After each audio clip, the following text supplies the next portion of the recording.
అంతలా పెయిన్ వచ్చేదాన్ని కేవలం మనం ఒక నాడిని సెట్ చేయడం ద్వారా అది మొత్తం క్యూర్ అవుతుంది. అంటే పెయిన్ లేకుండా అట్లానే సర్జరీ కూడా లేకుండా జరగడం అనేది చాలా ఆశ్చర్యంగా ఉంది సార్ వినడానికి కూడా. ఇక్కడ నొప్పి అనేది మనకు ఆకలేస్తుంది, దాహం అవుతుందని మన శరీరం మనకిస్తున్న ప్రిమిటివ్ సెన్సేషన్స్ ఎలాగో నొప్పి కూడా లోపట ఉన్న సమస్యని శరీరం మీకు తెలియజేసే ఒక సాధనం. సో నొప్పిని మనం ఇప్పుడు ఆకలేస్తుందని శరీరం చెప్తే ఆకలి లేకుండా మందులు ఇస్తామా? ఆకలి తీరిస్తే క్లియర్ అవుతుంది. అలాగే నొప్పి కూడా బాడీ మీకు ఇస్తున్న కంప్లైంట్. లోపల ఎక్కడో నరం ప్రెస్ అయిపోయో, లోపల ఎక్కడో రక్త ప్రసరణ తగ్గిపోయి డీజనరేట్ అవ్వడము, డ్యామేజ్ అవ్వడము జరిగిన చోట మనకు అది నొప్పి ద్వారా తెలియజేస్తుంది. సో ఆ సమస్యని సరిదిద్దుమని మనకు అది ఇస్తున్న ఆదేశాలు. సో మనం నొప్పిని ఏం చేయాలి? దానికి కారణాలు ఏంటి? అసలు ఎందుకు అది ఆ విధంగా ఇబ్బంది పడుతుంది? అది డ్యామేజ్ అవ్వడానికి బాడీలో ఉన్న ఫంక్షనల్ డిఫెక్ట్స్ ఏంటి? అండ్ ఏ స్థాయిలో డ్యామేజ్ అయ్యింది తెలుసుకొని డ్యామేజ్ వ్యవస్థని మనం కంట్రోల్ చేయాలి. ఇప్పుడు ఇప్పుడు నేను పొడుస్తా ఉన్నాను, మందు పెడతా ఉన్నాను, పొడుస్తా ఉన్నాను, మందు పెడతా ఉన్నాను, అక్కడ నొప్పి తగ్గుతుందా? సో ఈ రెండు డ్యామేజ్ ఆపట్లేదు, ఆపకుండా పెయిన్ కిల్లర్ ఇస్తున్నాం అంటే డ్యామేజ్ ఆగట్లేదు, డ్యామేజ్ మానట్లేదు. సో ఇది తెలియకుండా ఒక మత్తు మందు ఇచ్చేసి ఈరోజు పూట గడిపిస్తున్నాం. సో అలోపతిలో మ్యాక్సిమం ట్రీట్మెంట్ ఎలా ఉందంటే మనము ఏ రోగాన్ని కూడా ప్రివెన్షన్ క్యూర్ చేయట్లేదు, దాన్ని మనం ఎంకరేజ్ చేస్తున్నాం, మెడిసిన్స్ ఇచ్చి సప్రెస్ చేస్తున్నాం దాని సిమ్టమ్స్ని. సో ఆ సప్రెస్ అవ్వడం వల్ల ఏమవుతుంది? తీవ్రమైన డ్యామేజ్ గురవుతుంది. ఆ పార్టీని మార్చేద్దాం అంటున్నారు. మార్చేద్దామనే దశలో ఎలా ఉంటుంది జీవన విధానం? ఎలా ఉంటుంది? మార్చేస్తే చాలా హెల్తీగా బతికేస్తారా? అన్నీ మార్చుకొని పోతే బాగుంటామా? So first of all surgeries ఏవి సక్సెస్ అవ్వట్లేదు. ఇప్పుడు మనం యాంటీబయాటిక్ రెసిస్టెన్స్ అనే ఎరాలో వచ్చేస్తాం. ఇంకా అలోపతి శకమ హార్డ్లీ 3 to 5 yearsలో ముగియబోతుంది. అన్ని రంగాల్లో సస్టైనబిలిటీ గురించి ఇప్పుడు డబ్ల్యూహెచ్ఓ కానీ యునైటెడ్ నేషన్స్ కానీ పిలిపిస్తున్నాయి. ఎక్కడ ప్రకృతిని ఇంకా డ్యామేజ్ చేయడం ఆపేయాలి మనము. అన్ని రంగాల్లో, అది వైద్య రంగం ఉండనివ్వండి, ఇండస్ట్రియల్ రెవల్యూషన్ ఉండనివ్వండి, అన్ని రంగాల్లో సస్టైనబిలిటీ కావాలి, ఈకో ఫ్రెండ్లీ ఉండాలి. మనిషిని ఇంటర్నల్గా కానీ ఎక్స్టర్నల్గా కానీ ఎలాంటి హాని జరగొద్దంటే ప్రకృతి కూడా ఉండాలి.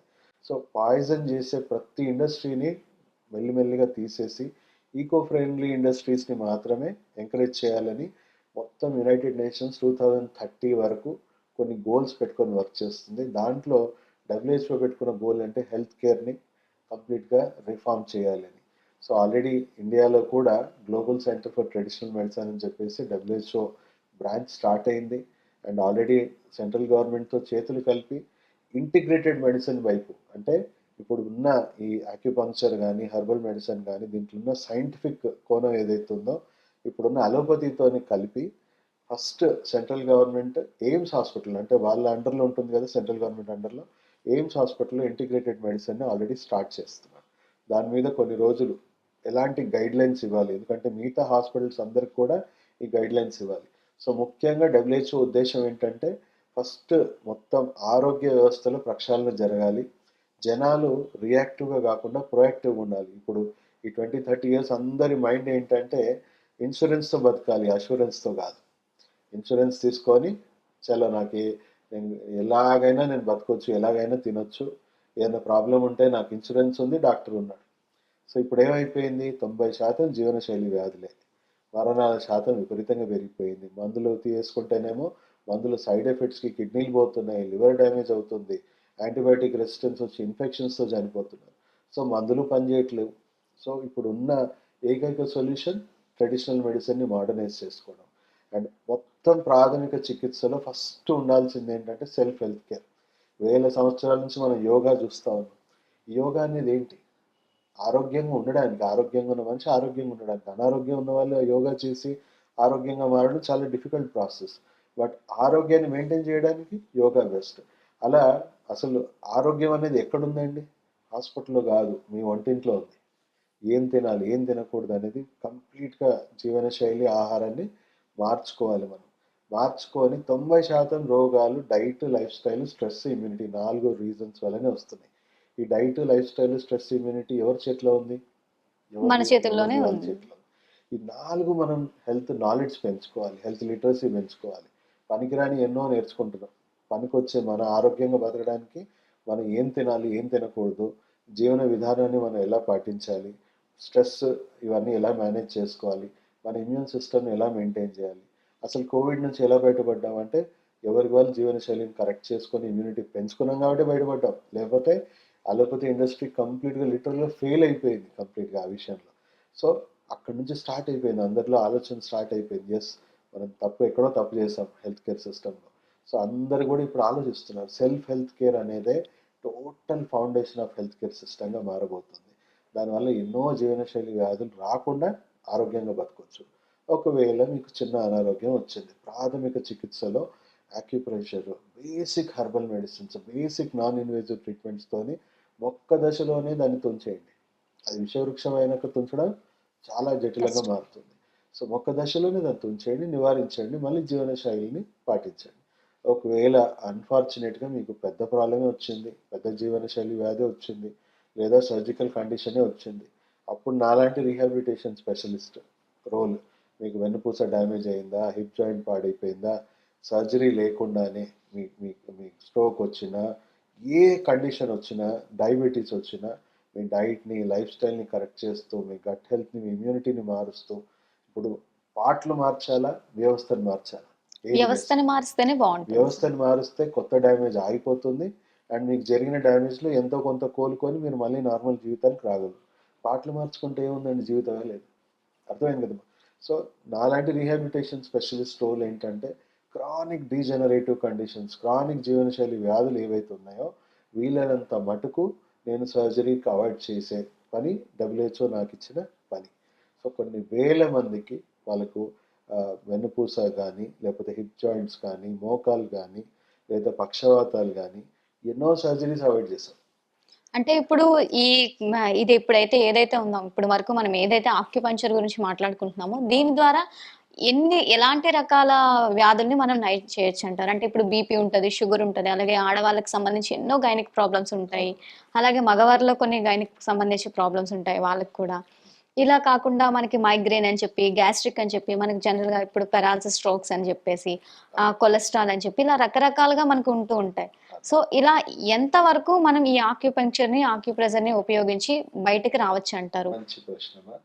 ఇప్పుడు మీరు చెప్పిన ప్రతి రుగ్మత వైరస్, బ్యాక్టీరియా వల్ల వచ్చిందా, జీవనశైలి వల్ల వచ్చిందా? వైరస్కి బ్యాక్టీరియాకి ఏమీ సంబంధం లేదు. ప్రజెంట్ ఇప్పుడు మనకు వస్తున్న సమస్యల్లో 70% ఎన్సిడిస్, నాన్ కమ్యూనికబుల్ డిసీజ్, అంటే అంటువ్యాధులు కావు, జీవనశైలి వ్యాధులు. ఎందువల్ల వచ్చినాయి? ఇప్పుడు బీపీఏ ఉంది, ఇదేం వైరస్ బ్యాక్టీరియా కాదు. మీరు టైంకి తినకనో, రాంగ్ ఫుడ్స్ తినో, దానివల్ల మీ బాడీలో గట్ హెల్త్ ఇష్యూస్ వచ్చి ఇన్ఫ్లమేషన్ పెరిగి మీ రక్తనాళాలు డీహైడ్రేట్ అయిపోయి ఎలాస్టిసిటీ పోయి దాంట్లో మీ రక్తనాళాల్లో బ్లడ్ ప్రెషర్ అనేది క్రియేట్ అయింది. సో దాన్ని కరెక్ట్ చేయకుండా కేవలం ఈరోజు ఒక బీపీ మాత్ర వేసుకొని ఈరోజు బీపీ కంట్రోల్లో ఉంది కదా హ్యాపీగా పడుకుంటా అంటే రేపు ఎలా బతుకుతావు? ఎందుకంటే నీ గట్ హెల్త్ ఇంకా పాడవుతుంది, నీ రక్తనాళాలు ఇంకా డ్యామేజ్ అవుతుంది, రేపో మాపో నీకు హార్ట్ స్ట్రోక్ కొంచెం డిలే అవుతుంది, అంతేగాని నువ్వేమీ ప్రివెంట్ చేయలేదు.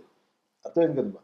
ఓకే, ఎమర్జెన్సీలో నువ్వు ట్యాబ్లెట్ వేసుకున్నావు, మంచి పని చేసావు, కానీ దాని సమస్య మూలాలకు వెళ్ళి గట్ హెల్త్ని కానీ నీ నీ బాడీలో ఉన్న ఇన్ఫ్లమేషన్ని కానీ కట్ డౌన్ చేసుకొని నీ రక్తనాళాల ఎలాస్టిసిటీ రిస్టోర్ చేసుకుంటే నువ్వు ట్యాబ్లెట్ వాడాల్సిన అవసరం కూడా పోతుంది. ఆ ట్యాబ్లెట్ కోసం మళ్ళీ నువ్వు గ్యాస్ట్రిక్ ట్యాబ్లెట్ వేసుకోవాలి, ఎందుకంటే దాంట్లో ఉన్న కెమికల్స్ని డైజెస్టివ్ని గట్ హెల్త్ని బాగా దెబ్బతీస్తుంది. సో అలా ప్రతి అంశంలో మీరు ఎన్ని కండిషన్స్ అయితే చెప్పారో అవన్నిటిని కూడా మనం రోగ మూలాల నుంచి చేస్తాం. దాంట్లో యాక్యుపంక్చర్ కొన్నిట్లో చాలా పెద్ద రోల్ ఉంటుంది, కొన్నిట్లో చాలా తక్కువ రోల్ ఉంటుంది. కొన్నిట్లో మీ జీవనశైలిలో పెద్ద రోల్ ఉంటుంది, కొన్నిట్లో మీ జీవనశైలి చిన్న రోల్, కొన్నిట్లో హర్బ్స్ ఎక్కువగా వాడాలి, కొన్నిట్లో హర్బ్స్ వాడాల్సిన అవసరం లేదు. సో అక్కడ ఉన్న డాక్టర్, అక్కడ ఉన్న స్పెషలిస్ట్ మీ కండిషన్, ఇప్పుడు 10 మంది సేమ్ అస్తమాతో వచ్చారు, అందరికీ సేమ్ మెడిసిన్స్ ఇస్తే రిజల్ట్ రాదు. అందరికీ సేమ్ కారణాల వల్ల వాళ్ళకి అస్తమా అనే కండిషన్ రాలేదు. సో ఎగ్జాక్ట్లీ ఈ ఫంక్షనల్ మెడిసిన్, ట్రెడిషనల్ మెడిసిన్లో ఏం చూస్తామంటే దాని మూలాలు ఏంటి, మీ ఇమ్యూనిటీలోనే డిఫెక్ట్ ఉందా, మీ గట్ హెల్త్లో డిఫెక్ట్ ఉందా, మీ లంగ్స్లో డిఫెక్ట్ ఉందా, దాని మూలాలు ఏంటని చూసుకుంటాం. మీ జీవనశైలి ఎంతవరకు దాన్ని ఇబ్బంది పెట్టింది, ఇంకా అది కొనసాగిస్తే మంచిదా. సో ఆల్మోస్ట్ ఒక హాఫ్ అన్ అవర్ 40 మినిట్స్ డీప్గా కన్సల్టేషన్ అవుతుంది ఆ పేషెంట్ని పూర్తిగా అర్థం చేసుకోవడానికి, పేషెంట్ రోగాల మూలాలు అర్థం చేసుకోవడానికి, అండ్ ఫర్దర్ ఇన్వెస్టిగేట్ చేసి దాని రూట్ నుంచి ఎలా ప్రివెంట్ చేయాలి, ఇంకో స్టేజ్ పెరగకుండా ఫస్ట్ ఏం చేయాలి, అండ్ ఆల్రెడీ జరిగిన డ్యామేజ్ని ఎంతవరకు మనం రిపేర్ చేయగలము, రీజనరేట్ చేయగలము అనేది ప్రోటోకాల్స్ ఇస్తాం. సో వాళ్ళకి క్లియర్గా చెప్తాం ఇంత టైం పట్టొచ్చు, ఇంత ఇంత పడుతుంది. ఎందుకంటే ఓవర్ నైట్ రాలేదు, ఓవర్ నైట్ పోదు. ఈవెన్ అలోపతిలో కూడా అలాంటి మ్యాజిక్ రెమెడీస్ ఏం లేవు, దీంట్లో కూడా లేవు. సో అట్లీస్ట్ దీంట్లో నువ్వు క్యూర్ అవుతావు, ప్రివెంట్ అవుతావు. దాంట్లో ఓన్లీ ఎప్పటికీ జీవితాంతం నువ్వు రోగిగానే ఉంటావు. అండ్ ముదురుతూనే ఉంటుంది, యాడ్ అవుతూనే ఉంటాయి సైడ్ ఎఫెక్ట్స్తో.